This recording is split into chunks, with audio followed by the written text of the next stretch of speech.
जय श्रीराम ताईंनो आणि दादांनो. श्री ब्रह्मचैतन्य गोंदवलेकर महाराज प्रवचन 26 सप्टेंबर.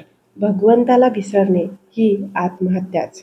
बघूया ह्याबद्दल श्री ब्रह्मचैतन्य गोंदवलेकर महाराज काय म्हणतात ते. एकदा एका माणसाने पक्वाने कशी तयार करावीत हे शिकवण्याची शाळा काढली.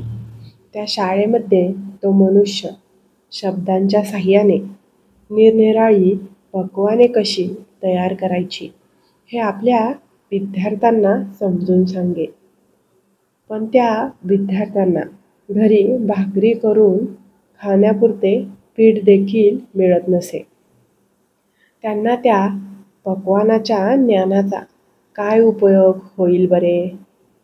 त्याचप्रमाणे वेदांताच्या गोष्टी किंवा ज्ञान हे पक्वानाच्या ज्ञानासारखे आहे. जो मनुष्य वेदांताचा नुसताच अभ्यास करतो त्याला त्यापासून तसा काही फायदा होत नाही. जे ज्ञान व्यवहाराला लागू पडत नाही ते ज्ञान खरे असले तरी आपल्याला उपयोगाचे नाही.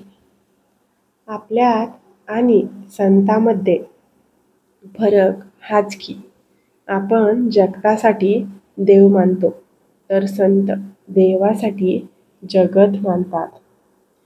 खरे म्हणजे जी गोष्ट आचरायला अतिसुलभ असते ती समजून सांगायला फार कठीण असते.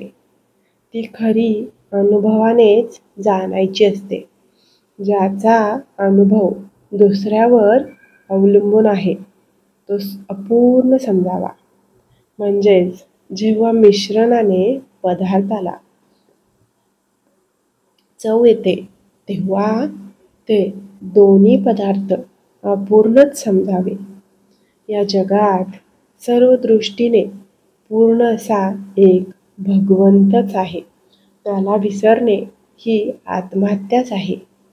तेव्हा नेहमी त्याच्या सानिध्यात म्हणजेच त्याच्या नामात राहण्याचा प्रयत्न करावा. सर्व कीर्तनाचे सार हेच असते. फक्त मांडणी निराळी. रामरायांनी सर्व वानरांना सीतामाईचा शोध करायला सांगितले. जो तो हू हू करत शोधासाठी निघून गेला. परंतु मारुती अतिबुद्धिमान. त्याने सीतेला कसे ओळखायचे म्हणून विचारले. त्यावर श्रीरामांनी तिचे पुष्कळ वर्णन केले. ती सुंदर आहे म्हणून सांगितले. परंतु सुंदर स्त्री कशी दिसते हेच त्याला माहिती नव्हते. तेव्हा श्रीराम प्रभू त्याला म्हणाले, तुला मी काय सांगतो हे कळलेले दिसत नाही. तू आता एकच गोष्ट लक्षात ठेव की जिथे तुला राम नामाचा सारखा ध्वनी ऐकू येईल तिथे ती आहे म्हणून समज. तेव्हा ती खूण मारुतीरायाला पटली. ज्याला भगवंताच्या नामाची खूण मनापासून समजली त्याच्या जन्माचे सार्थक झाले. त्याचा परमार्थ सफल झाला आणि त्याला जगात मिळवायचे बाकी असे काही राहिलेच नाही. मारुतीरायाची भक्ती फार मोठी. श्रीरामाला वाटले याला आता काहीतरी चिरंजीव असे दिल्याशिवाय याचे समाधान होणार नाही. म्हणून चिरंजीव असे हे आपले नाम त्याला त्यांनी दिले. त्यामुळे या नामाबरोबर मारुतीही चिरंजीव झाला.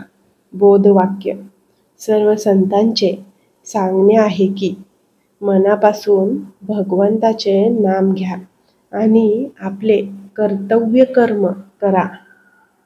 प्रवचनाच्या शेवटी आपण सद्गुरू ब्रह्मचैतन्य गोंदवलेकर महाराज यांच्या नामाचे नामस्मरण करूया.